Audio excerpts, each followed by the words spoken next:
I also want to make clear that I have never done coke or crack. Hot tea, hot tea, hot tea, hot tea, hot tea. All right, so y'all know the other day Cardi B went crazy on Joe. Let's see what he had to say about it on the pod today. Make sure y'all like the video and subscribe. Let's get it. I want to start this with Cardi is on my list of people that I'm going to love no matter what. As a musician, just in terms of story of someone from New York, there's absolutely nothing that Cardi B could get me to say negatively about her husband, or her family. So I did go back and listen to the last pod. If I've ever made a joke that has offended Cardi B, I'm sorry. I am. I tweeted that, and I mean it. It's part of growing up and being responsible and accountable.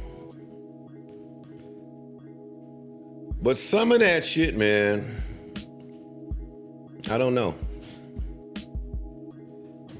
Cardi thinks that I have been unsupported for 2 years straight. She said that. She challenged anybody out there to find to find positive comments of me toward her in the past 2 years. But shit, one of those years, she killed everybody on every feature, and we came in here for that year. I want to highlight the 2 years she mentioned. That first year, she smoked everybody's boots on every record. And we came in here and said that, I want to say, for at least 6 months out of that year. She was not to be toyed with. She capped that year off, I want to say, with the Offset feature, which I came in here and said she cleaned up. The very last podcast, without hearing a word, I said, hey, Rob 49 and Cardi B is dropping on Friday. And without hearing anything, we know what that's going to do and we know what that's going to be. I did say that, right? Mm-hmm.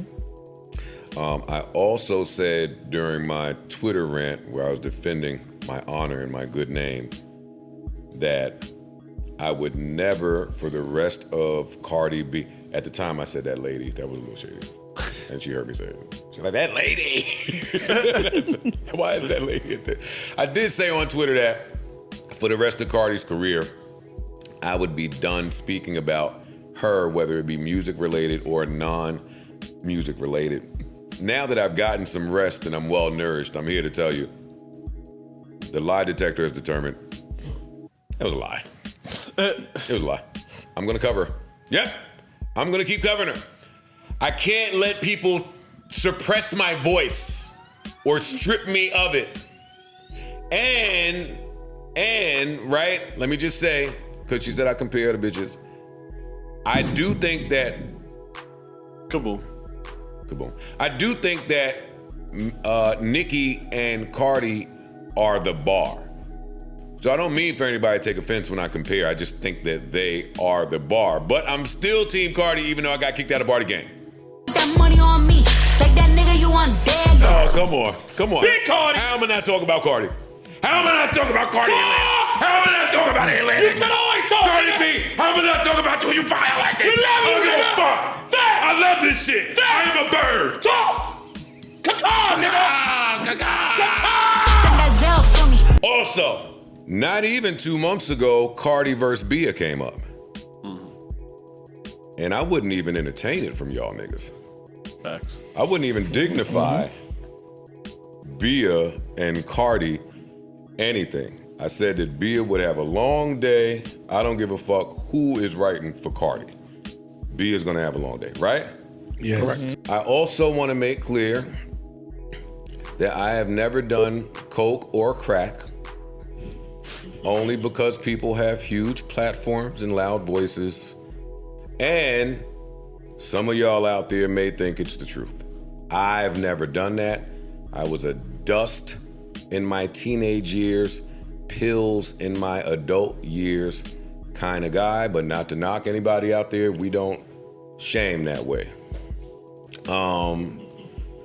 Cardi also said that I got 2 lap dances from her many years ago. Cardi is a wife, so I don't even feel comfortable discussing that. But if that happened, I do not remember, and they were not memorable dances. They were like the dances that you give, like, out of pity. I'm not trying to be funny. It's part of why I admire Cardi. I didn't look at her in the strip club and think, that's someone that's having a blast. Anytime I was there, she had to work for the money. So I don't view her that way. I've never looked at her that way in all of her beauty. That's just not so I don't remember the lap dance. I'm mad that she remembers a lap dance if it happened. Oh, she also said that because of my relationship or interviews that I've done with Nicki Minaj, that I might have turned it up on my criticism of her. I think that's the furthest thing from the truth. I'm too real of a nigga to ever bend that way for any of these musical artists, but I do understand how it could look that way from her perspective. I think that's whack. I think that's whack. The problem with that is that I'm so New York. It just so happens that, they both are New York. So I try to stay as neutral as you can be. When it comes to that, I can assure you that Nicki Minaj has never spoken to me about Cardi B. And I have never spoken to Nicki Minaj about Cardi B. Nor do I expect for Nicki's relationship with me to change because I don't have a problem with Cardi B. I just think that's fuck nigga shit. I think Nicki feels the same because she's very Queens, she's very New York, and Cardi's very New York. The Tasha K interview, I was just trying to do like an edgy interview and not really talk about Cardi too much. And like Cardi said in that Spaces, Cardi, you were absolutely right. Tasha K is a dirty, rotten bitch. Sometimes you have to meet people and see how they behave afterward to learn that they are dirty, rotten pieces of shit. You are right, but I didn't put it out. I told Cardi that. I did not put that interview out in the voice note. Because I fuck with Cardi.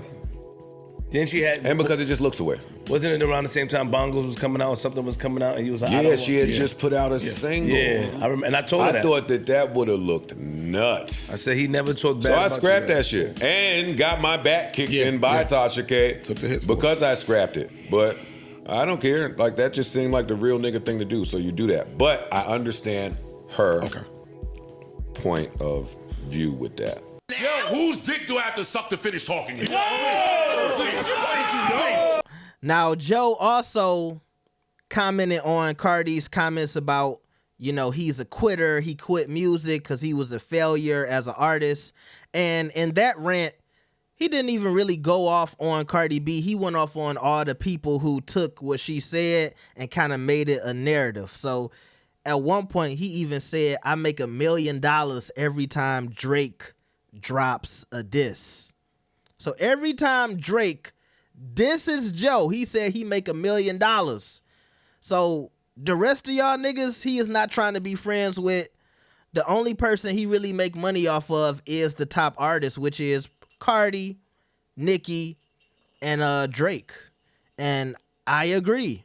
It's a couple of names you might be able to throw in there. Of course, Kendrick, J. Cole, Lil Baby when he was hot, but you got to be the hot niggas.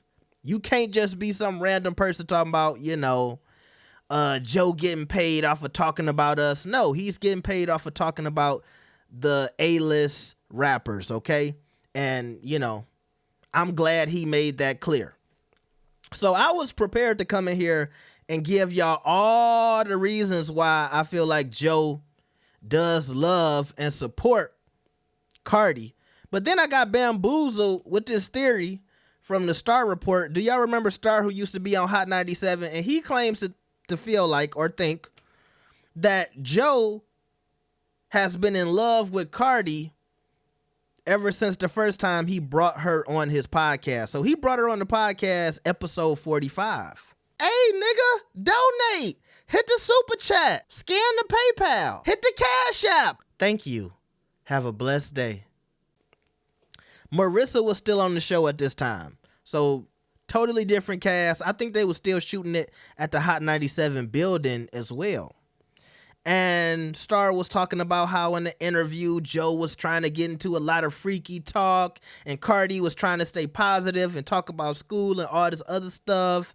And if y'all remember Marissa, she really helped the Joe Budden podcast a lot because she would come on the podcast and be really honest. You see, that's why Joe started really opening up and talking about his life a little more, because when Marissa left, he had to fill that void.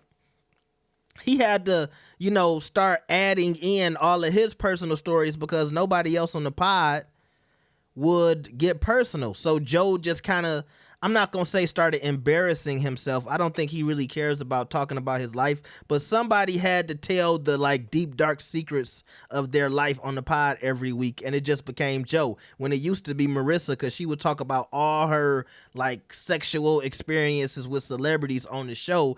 And the cast would just be quiet, shocked, and baffled because she would say some crazy stuff.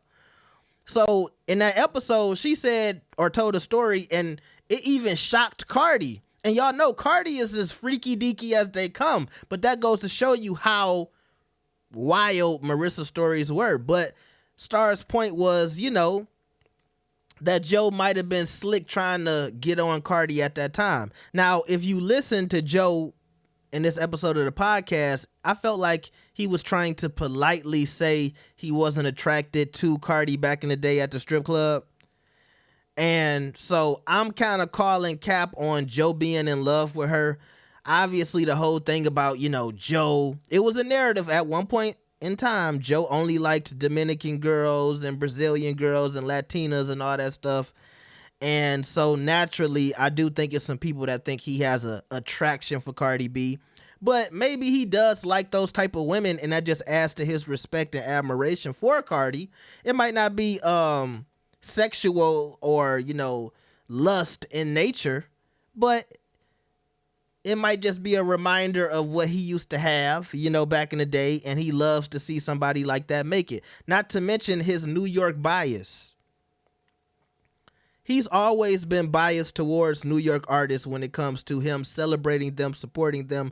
Most of the people he's brought on the show were New York-based artists. Let's not get that twisted.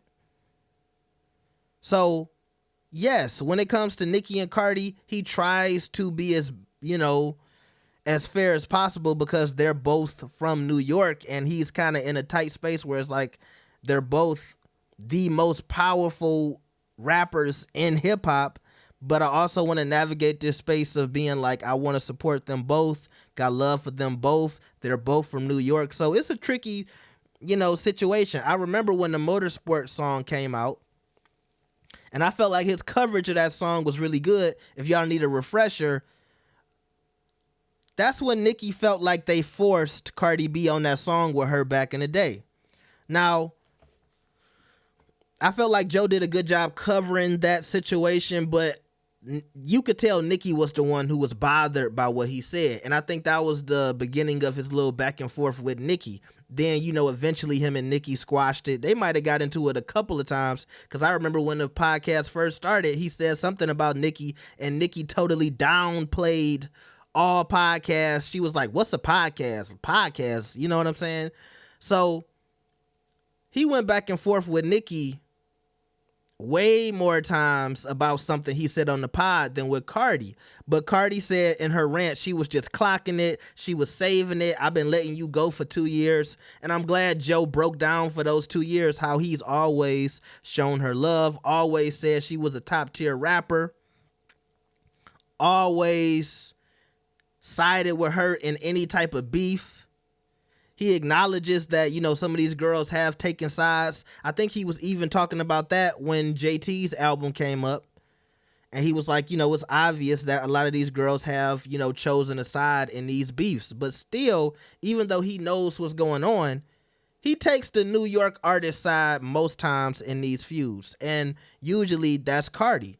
So I'm glad he reminded her, hey, for these 2 years, I've done nothing but big you up. I forgot about the Bia situation when he was like, hey, Bia will have a tough outing with Cardi. And I know a lot of people didn't even agree with that. A lot of people was like, hell no, you know, if he got into it with, if Cardi got into it with Bia would wash her. Cardi can't rap. She got ghostwriters. And Joe even said, I don't care who writing for Cardi. Now, when it comes to these interviews, I'm glad he mentioned the Tasha K interview. I'm glad he mentioned his association to Nicki and how that, you know, had Cardi feeling some type of way, as if, you know, he tries to pander to Nicki. And look, Cardi even said she don't feel like Nicki tells Joe to say certain shit. She just feels like Joe panders to Nicki more than her. And see, to me, that spoke to her own insecurity about where she feels Nicki is in the industry. She knows Nicki is bigger than her, so she would assume that somebody like Joe would want to bow down and pander. I think she feels like that about a lot of people in the industry. She think a lot of people pander towards Nicki instead of her. That's insecurity talking. And so I wasn't going for that. And it was obvious that Joe squashed, trashed that Tasha K interview for Cardi, and he did take backlash for that. Now it was a question of, if you cool with Cardi, why would you even do the Tasha K interview? But he said, I thought I could navigate it and not talk about Cardi. But shit, this was during her press run where she was talking about the case and talking about how she owed Cardi $4.1 million. She did an interview with Adam 22. I don't know how Joe thought he could escape talking about Cardi in the interview. And I always assumed that she must have went really crazy on Joe's show, because she said it. She was like, I did something extra for Joe's show because he was black than I did for my own, that I did for Adam 22, because he was the white platform to her. So I feel like it wasn't just the fact that he supports Cardi that he squashed it. I think Tasha was really violating Cardi in that interview, and that also made him feel uncomfortable about why he didn't want to release it. Also, he said, you know, he spoke to a lawyer or somebody, and the legalities of all of that shit that she had going on with Cardi, it just might have not been a good look for him. But regardless, you could all sum it up to, he didn't put it out for Cardi B. And, you know, it's funny how people forget that shit so fast.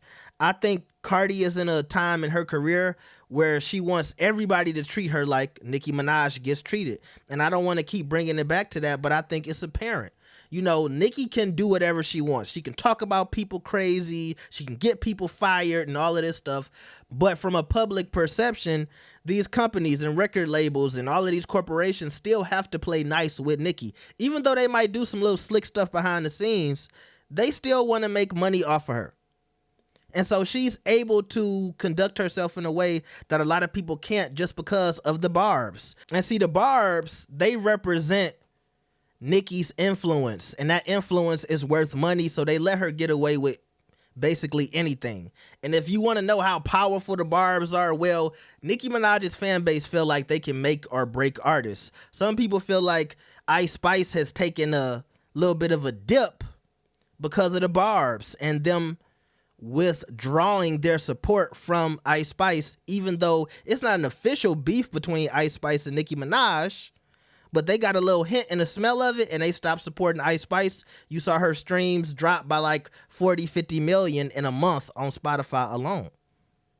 They're currently trying to ruin JT's album, okay? So that's the power of the barbs. And look, the only person they couldn't do that to was Cardi. And you would think that would give Cardi a little bit more confidence when it's like, hold on, you're not just as influential as Nicki, but you're up there. You're on the rise. But I think she wants everything that Nicki has. And I'm being honest, Cardi is my favorite rapper, but I really do feel like that. I think she wants to take Nicki off of that spot permanently. She wants Nicki to be number 2 to her. And that means she wants her fan base to be just as powerful as Nicki's, and etc. Going back to my main point of, you want to be treated like Nicki, so you feel like niggas like Joe shouldn't speak on you in a negative light. Because yes, does Joe show her love 100%? But he's still gonna get his shit off. And I feel like Joe is the same way with Nicki. if it's a conversation to have that's serious, he's gonna have it. He's not gonna bite his tongue. And I think that Cardi just feels like he gives Nicki the softer punches. Now, it is sometimes in recent times where I saw Joe kind of back off from some of the female topics. You know, obviously that's what the addition of Melissa Ford was for. But for the most part, I don't feel like he pussies out of too many conversations about anybody, yet alone Nicki Minaj and Cardi. But obviously, Cardi feels different. Now, last thing I want to mention is, if y'all don't notice, Offset was on Shannon Sharp's podcast, and he said that he loves Joe. So the husband don't got an issue with Joe Budden either. Now, you know, I was wondering when she went off on that rant, was Offset going to say something about Joe? But like I said, publicly, Offset has always said he has love for Joe and his criticism, and he understands Joe's place in the media industry, and I'm one to believe that.